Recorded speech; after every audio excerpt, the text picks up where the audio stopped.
नमस्ते and welcome back छ तपाईहरुलाई मेरो युट्युब च्यानल प्रवीण भ्लग 07 मा।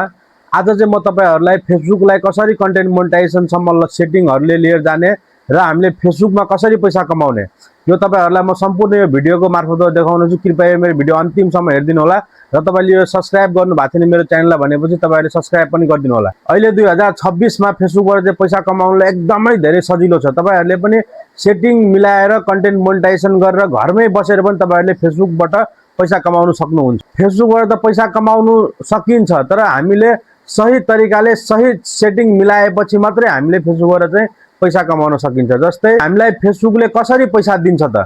जस्तै हामीलाई फेसबुकले 5 तरिकाबाट पैसा दिन्छ। जस्तै हामीले फोटो हाल्दा पनि पैसा पाउँछौं, रिल्स हाल्दा पनि पैसा पाउँछौं, र हामीले स्टोरी हाल्दा पनि पैसा पाउँछ, भिडियो हाल्दा पनि पैसा पाउँछ, र हामीले टेक्स्ट लेख्दाखेरि पनि हामीले पैसा पाउँछ। फेसबुकबाट चाहिँ हामीले 5 तरिकाबाट पैसा कमाउन सकिन्छ। तर हामीले युट्युबमा चाहिँ भिडियोहरु हाल्दाखेरि चाहिँ युट्युबको भ्युजको माध्यमबाट मात्रै हामीले पैसा कमाउन सकिन्छ। तर फेसबुकमा चाहिँ त्यस्तो छैन। फेसबुकमा चाहिँ कस्तो छ भन्दाखेरि चाहिँ तपाईहरुले चाहिँ फेसबुकमा जस्तै तपाईले फोटो पनि हाल्न पैसा कमाउन सक्नुहुन्छ, भिडियो हाल्न पैसा कमाउन सक्नुहुन्छ, टेक्स्ट हाल्न पैसा कमाउन सक्नुहुन्छ, हैन?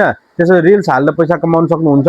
यसरी तपाईले चाहिँ 5 किसिमबाट पैसा कमाउन सक्नुहुन्छ। त्यसैले युट्युब भन्दा चाहिँ तपाईको फेसबुकमा पैसा कमाउनको लागि चाहिँ एकदम धेरैवटा प्लेटफर्म दिएको हुनाले चाहिँ फेसबुकबाट चाहिँ नेपालमा धेरै जसो मान्छेहरूले चाहिँ फेसबुक कन्टेन्ट मोनेटाइजेसन गरेर लाखौं पैसा कमाएर चाहिँ आफ्नो जिन्दगीलाई एकदम राम्रो र उज्यालो बनाएको हामीले देख्न सक्छौं। तर हामीले चाहिँ सबैभन्दा राम्रो इन्कम चाहिँ हामीले फोटोबाट गर्न सकिन्छ, किनकि फोटोलाई चाहिँ फेसबुकले एकदम धेरै भ्यालु दिन्छ। फेसबुकमा चाहिँ हामीले फोटोबाट चाहिँ एकदम धेरै इन्कम गर्न सक्छ। तपाईले मेरो यो स्क्रिनको माथि देखिराख्नु भएको छ, यो चाहिँ मेरो फेसबुकमा मैले चाहिँ कसरी पैसा कमाइराखेको छु तपाईहरुलाई मैले यहाँ देखाउन चाहे। मेरो पनि फेसबुक कन्टेन्ट मोनेटाइजेसन ओपन भएको चाहिँ धेरै दिन भएको छैन। मेरो पनि भर्खर यो 2-3 महिनाले चाहिँ मेरो यो अर्निङ तपाईहरुले यो डिस्प्लेमा देखिराख्नु भएको छ। मैले चाहिँ यसमा चाहिँ 5 वटा तरिकाबाट पैसा कमाइराखेको छु।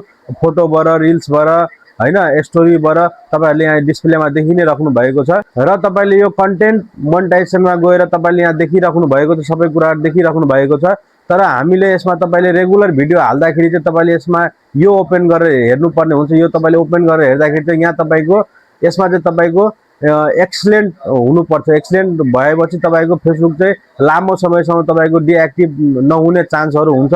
र तपाईको यहाँ चाहिँ एक्सलेन्ट छैन, गुड छ, पोर छ भनेपछि तपाईको आईडी चाहिँ कहिले पनि जहिले पनि तपाईको आईडी चाहिँ डिएक्टिभेट हुन सक्छ। र तपाईले फेसबुकमा पोस्ट गर्नुहुन्छ भने चाहिँ ओरिजिनल कन्टेन्ट हाल्नुपर्छ। जस्तै हामीले चाहिँ अरूको भिडियो लिएर आफ्नो भिडियोमा पोस्ट गर्नु मिल्दैन, किनकि फेसबुकले त्यसमा क्राइटेरियाहरु दिएको हुन्छ। र हामीले चाहिँ फेसबुकमा फोटोहरु पोस्ट गर्दाखेरि चाहिँ अरूकोबाट नलिएर हामीले ओरिजिनल कन्टेन्ट चाहिँ पोस्ट गर्नुपर्ने हुन्छ।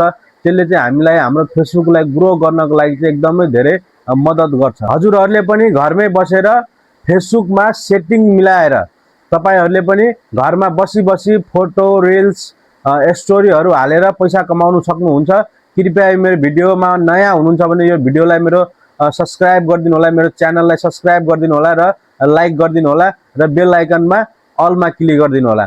र यस्तै जानकारीको लागि चाहिँ मेरो यो भिडियोहरु चाहिँ हेर्दै गर्नु होला। धन्यवाद।